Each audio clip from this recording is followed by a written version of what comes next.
It's Thursday just after 7:35. So, producer Jeff Forte, what does that mean? I was born in a small town, and I live in a small town.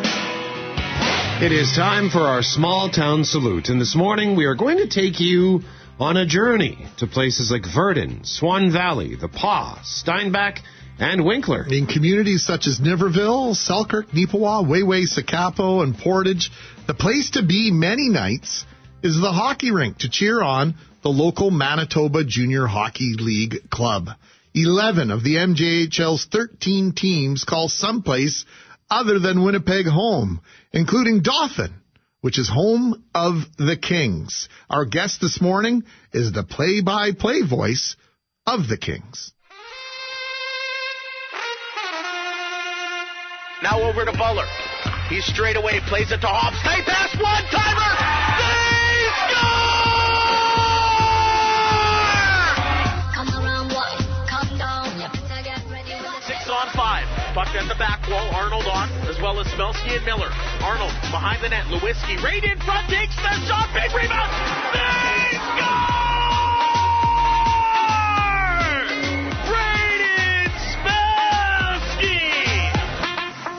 We say good morning to Darnell Duff from CKDM in Dauphin. Good morning, Darnell. Morning, gents. How we doing? Doing really well. How long have you been the voice of the Kings? This is my 7th season. Outstanding. Can you give us an idea of the impact the Kings have on the city of Dauphin?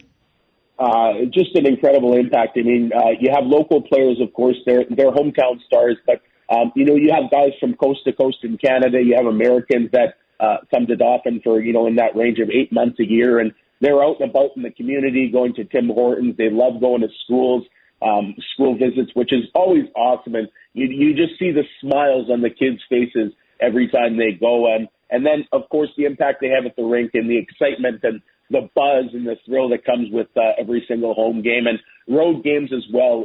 The Kings are very, very lucky to have some incredible fans, some incredible followers that are just extremely passionate about the team. And it's just really, really, it's an honor and a privilege to be a part of it.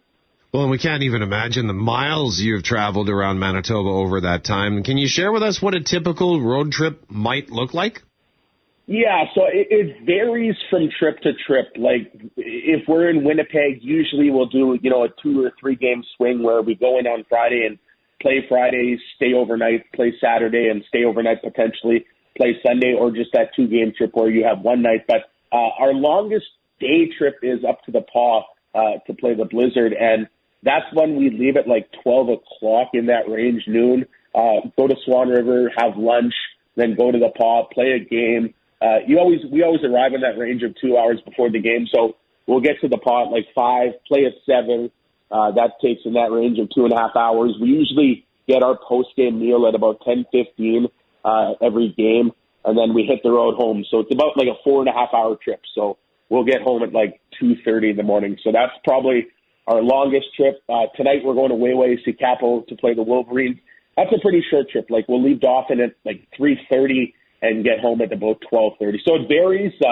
Some long trips, some shorter trips, but that's just sort of what comes with the gig and what has to be done. Our guest on Small Town Salute this morning, Darnell Duff, the play-by-play voice of the Dauphin Kings with CKDM in Dauphin, Manitoba. And Darnell, like I've often said, arenas are the heartbeat of small communities. They are meeting places, whether it's to be there for little kids hockey or for the MJHL. The hockey rink is such a very important spot for many in rural Manitoba. Is there a rink or a story you can tell which highlights that? I think one of my favorite stories during my time with the Kings actually came during some tragic times at the beginning of the invasion of Russia, Ukraine. And here in Dauphin, we're a very vibrant Ukrainian community, a lot of Ukrainians. So a lot of people from Ukraine were fleeing and coming here to Dauphin. And I remember this was, I think, 3 years ago. There was an 8-year-old that had never been to a hockey game. He just came from war-stricken Ukraine, and it was his first game ever, and I had the chance to meet him, and I gave him a game puck. And then after the game, we took him down to the dressing room to get some autographs and a game-worn jersey. And it was just the smile on his face and the thrill and he was tearing. It was just something that he had never experienced before. And I echo that for so many kids. I mean, you have minor hockey tournaments, and then at the end of their day, when they stop play, they come watch the Kings at night, and they're running around, smiling, cheering.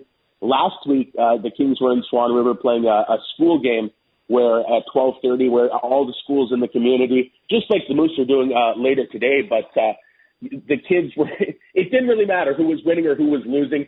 They were just having a blast, cheering, yelling, screaming, and just so passionate. And that's what junior hockey can do for a community. And I just love seeing it, because that's the future of hockey, too, at the end of the day, are these 10-year-olds, are these 11-year-olds who are just, they're idolizing these guys who are trying to live out their junior dreams and are. So that's one of my favorite stories of the Ukrainian 8-year-old that came to Dauphin, but just the overall atmosphere inside of a rink and how much joy and how much excitement there is. Is there anywhere in particular in the MJHL that you really look forward to going?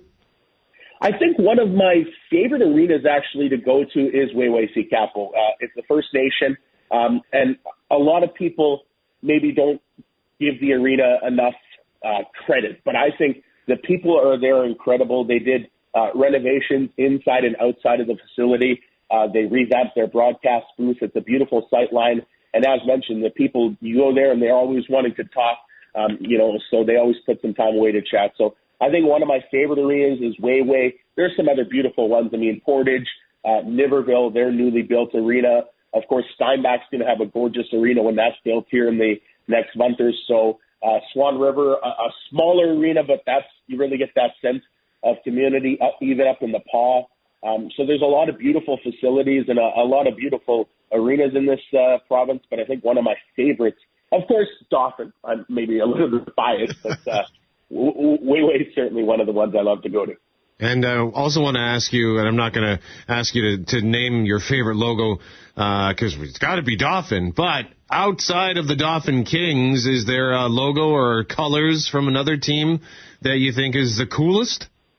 I'm a big orange guy. I love the color orange. I got to go with the Winkler Flyers.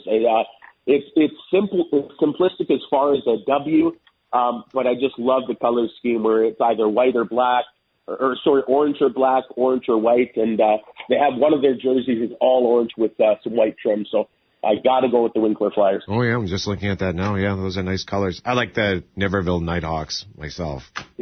Yeah, can't go wrong with those ones either. Darnell, thanks for this. We just got a text message from one of our listeners who says Duff is an excellent hockey announcer. He rivals some NHL announcers. So kudos to you, and there's support from here inside the city of Winnipeg. We appreciate you, man. Thanks for taking time for us. Oh, thank you so much for having me. Really do appreciate it, gentlemen. Darnell Duff from CKDM Dauphin. He is the voice of the Dauphin Kings in the Manitoba Junior Hockey League.